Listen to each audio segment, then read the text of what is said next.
सफ़र की शुरुआत में जो लोग हैं उनको तो आप कुछ भी कर लो भूल तो सकते ही नहीं है। चूज़ बहुत ही अहम हिस्सा रह चुकी है शो का। ज़िंदगी में हम आगे बढ़ते हैं, लेकिन आगे बढ़ने का ये मतलब नहीं कि ऐसा कोई दिन नहीं जाता, at least I can speak for my self, कि हम याद नहीं करते। तुनिशा और मैं, हमारी जो भी थोड़ी बहुत कॉन्वर्सेशंस हुई थी, हम दोनों वेट कर रहे थे कि कब मैं बाहर आऊँ। How girls are giggle fun मस्ती, उनको भी नाच गाना बहुत पसंद है। काश ये होता, काश वो होता, तो उस वो लिस्ट का तो कोई अंत है नहीं। सिमसिम केव के अंदर थी, हमने एक भी सीन साथ में शूट नहीं किया था। ऑफ स्क्रीन मस्तियाँ, रील्स शूट करेंगे, वो सारी बातें रह गई। वो एक भार रहेगा कि काश ऐसा ना हुआ होता। निशा का हंसता हुआ चेहरा ही हमेशा मुझे याद आएगा।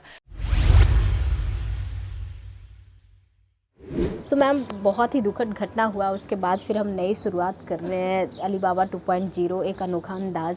क्या कुछ बोलना चाहेंगी, किस तरीके से वो यादें जो हैं कैसे याद करती हैं तुनिशा को? देखिए, याद अलग से करने की ज़रूरत है नहीं, याद तो आएगी, बिकॉज़ शो तो वही है। और इस सफ़र जो अली बाबा हमारा शो है, सफ़र की शुरुआत में जो लोग हैं उनको तो आप कुछ भी कर लो भूल तो सकते ही नहीं हैं। तुनिशा चूज़ बहुत ही अहम हिस्सा रह चुकी है शो का।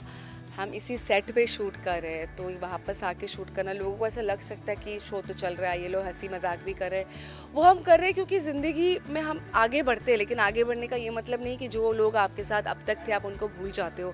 हम बिल्कुल भी नहीं भूले हैं, ऐसा कोई दिन नहीं जाता, at least I can speak for my self, कि हम याद नहीं करते। हम सबके मेकअप रूम्स लाइन से ही थे, और स्पेशली मेरे साथ, क्योंकि अब तक सिमसिम केव के अंदर थी, तो बाहर में ज़्यादा लोगों के साथ शूट करती नहीं थी। मेरी अलग ही एक दुनिया थी।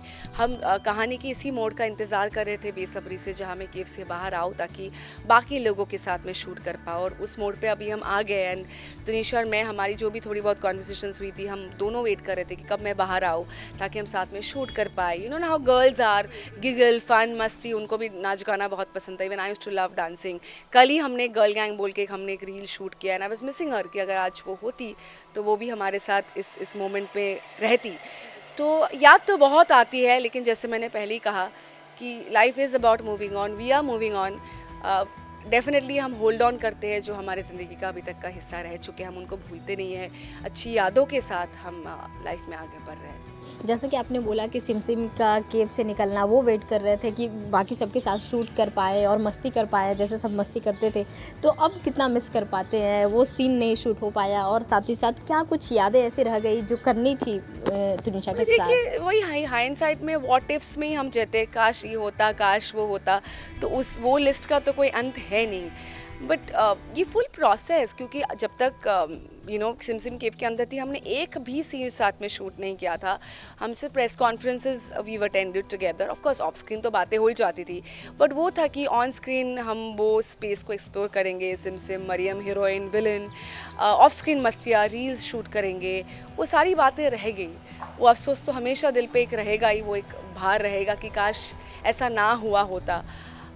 बट लाइक आई सेड कि हम अच्छी यादों को अपने दिल में रख कर उनको खुशी के साथ, क्योंकि जो चेहरा मुझे याद आता है, तुनिशा का हंसता हुआ चेहरा ही हमेशा मुझे याद आएगा। उसी चेहरे को याद करते हुए and giving importance to the spirit of life, क्योंकि ज़िंदगी is about surviving, it's the basic human instinct. और like this the show must go on, उस पॉजिटिविटी के साथ एज अ टीम हम आगे बढ़ रहे हैं। कोई ऐसी बेस्ट मेमोरी जो उनसे बातचीत हुई है, जो आपके दिल के करीब रहा हो हमेशा, वो बहुत सारी बातें, अगर कुछ शेयर करना चाहे? जैसे जम्मू में भी गई थी तो सब साथ में नहीं, I was not a part of the outdoor, so I don't have any memories of the outdoor. But of screen यहाँ पे हम जब शूट करते हैं, ऐसे बहुत सारी बातें, ऐसे एक कोई पिन पॉइंट करना मुश्किल हो जाता है। बट या the experience, the so many memories that you have. Tunisha के बारे में अगर बात की जाए तो सबसे ज़्यादा उनमें क्या कुछ ऐसी क्वालिटी सबसे ज़्यादा आपको पसंद आती थी? I think our happy chirpy nature. जब ये मुझे सुनने में आया, सबसे पहले तो शौक, आज के दिन में भी शौक सा ही लगता है कि जो लड़की एक तितली की तरह यहाँ से वहाँ फुदकती थी, इतनी खुश मिजाज थी। वही होता है ना कि बाहर से आपको कोई पता ही नहीं चलता कि इंसान अंदर किस थॉट प्रोसेस से जूझ रहा है। बट मैं जब भी तुनिशा को याद करती हूँ, उसका वो हंसता खेलता हुआ चेहरा ही नजर आता है।